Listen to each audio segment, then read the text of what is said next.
Адам баласы оңоломун туура эмес жолдон туура жолго түшөмүн десе, көп китеп окуп, көп баяндарды угуп, көп сабактарга катышуунун кажети жок экен. Эгер анализ жасап көңүл койсоңуз, ушул эле айтылган сөздүн башында, баяндын башындагы сөз, эгерде чындап оңоломун деген бир момун мусулманга жетиштүү экен. Сөзүбүздүн башында айтып жатабыз.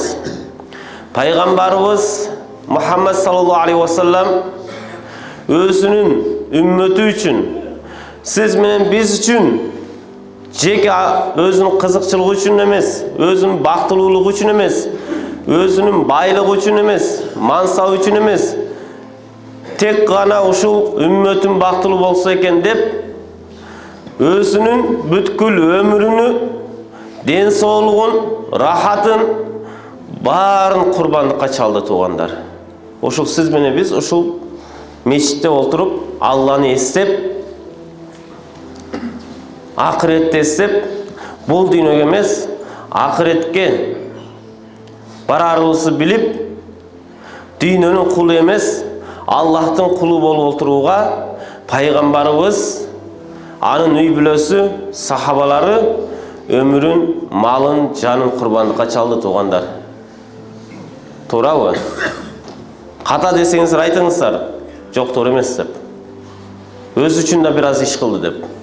Өз үчүн эч качан пайгамбарыбыз бир жакшыраак тамак жейинчи, кымбатыраак бир кийим кийейинчи, жакшыраак бир төөдө жүрөйүнчү, жакшыраак бир тамда жашайынчы деп эч бир оюна келбептир пайгамбарыбыздын.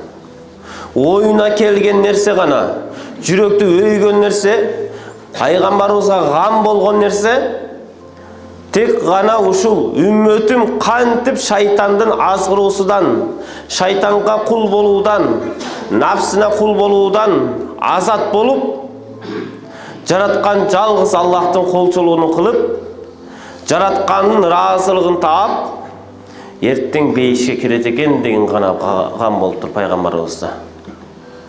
Туугандар, ошондой пайгамбардын үммөтүбүз, ошондой пайгамбардын артында бара жатабыз.